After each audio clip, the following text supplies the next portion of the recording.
Again, we are doing an episode of Being Watched, the Person of Interest recap show.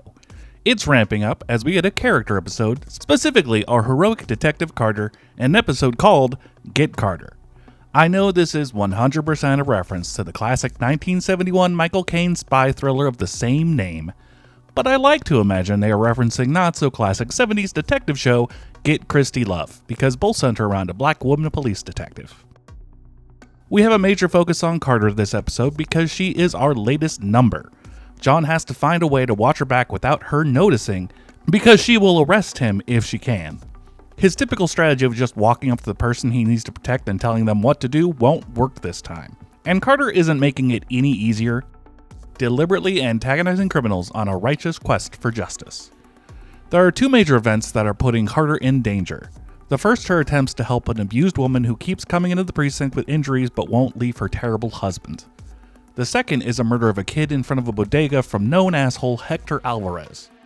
She also visits a man in prison, Mr. DeLuca, to warn him about his son, Elias. You know Elias. He's Mr. Mars and controls Brighton Beach now. Carter is concerned that Elias is probably going to want revenge on Mr. DeLuca for abandoning him, but the old tough guy can't be bothered to care.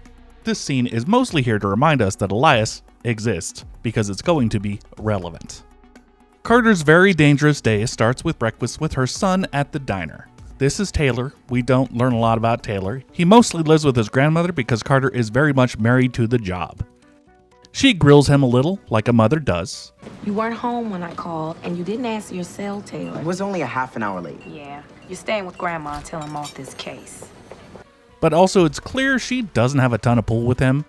What's she gonna do? She's at work like 15 hours a day. Finch and John are already there, sneakily pairing her phone while sitting right behind her, going through her shit, following her around on this cool new motorbike Reese has. Easier to get around the city this way, don't have to take a cab around anymore. And they need to keep up with her because she's already antagonizing criminals, visiting them in their criminal garages, meeting up with her CI bottle cap to get some intel, leaning on a potential witness who could collaborate that Hector Alvarez killed some poor kid Ronnie. And this smug son of a bitch doesn't care she's a cop. He's very confident in his alibi, his girl, who is willing to lie as much as he wants. Also intimidation. He loves to intimidate people. Our team spend most of their time trying to get this guy under control. The cops bring in his girlfriend on some trumped up charges and introduces her to Hector's side piece, so they'll both turn on him in a scene that feels a little bit racist. Who is this? Wait, who the hell are you? Okay, all right, whoa. Surely we can get a Latina on this show who doesn't act like this, right? John, meanwhile, decides that he has a grenade launcher, and he might as well use it.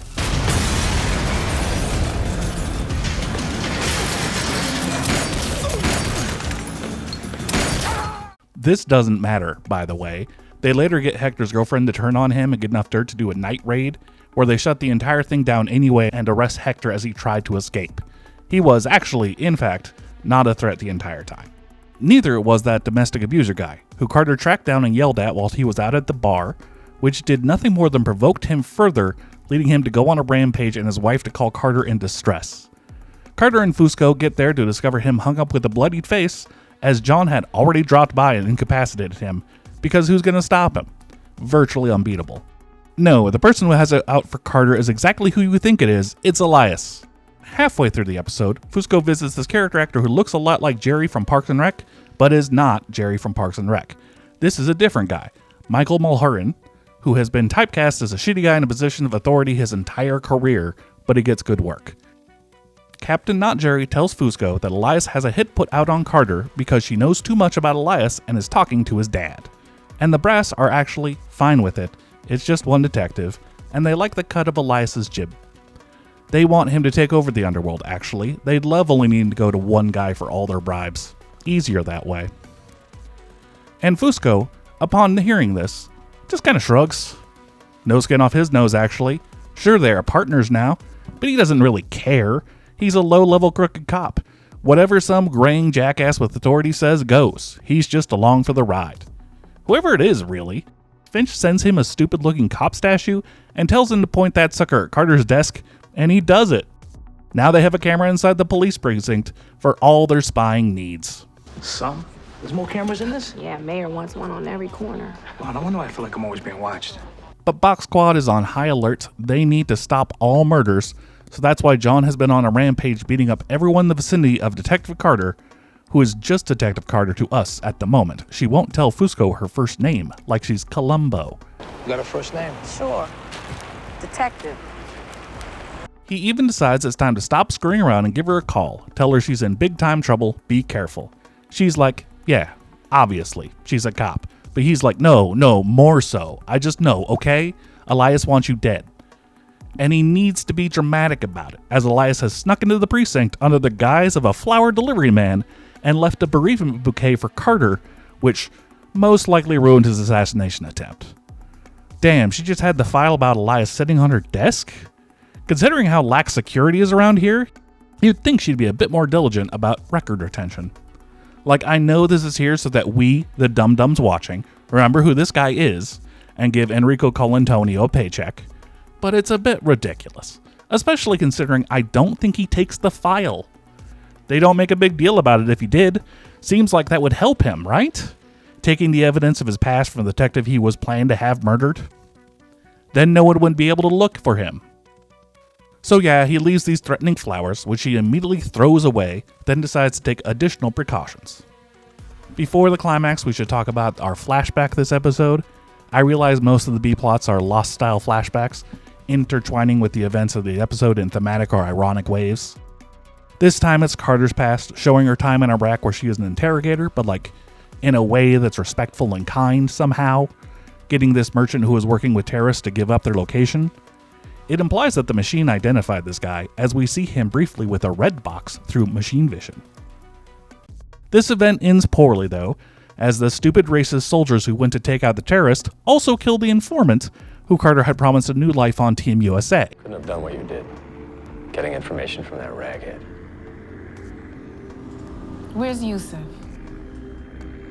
Yeah, he didn't make it back. He had a family. Don't you care what happens to them? It's not my job to care. What is wrong with you? I assume she went to her superior officer and reported this clear war crime and all these guys got court-martialed? No? This flashback shows that Carter has a good, caring heart with a strong sense of justice, and that leads to people constantly disappointing her. Like her attempted assassin, who finally reveals themselves after a very thrilling and totally exciting raid on Hector Alvarez's other criminal garage. And Carter just needs to take care of one more thing after a long, stressful day. She needs to check in with her CI, Bottle Cap, who she promised dinner, but he has been turned by Elias. So he unloads 2 shots into her chest, and is about to finish the job when John pops out of the shadow and nails him in the upper chest area.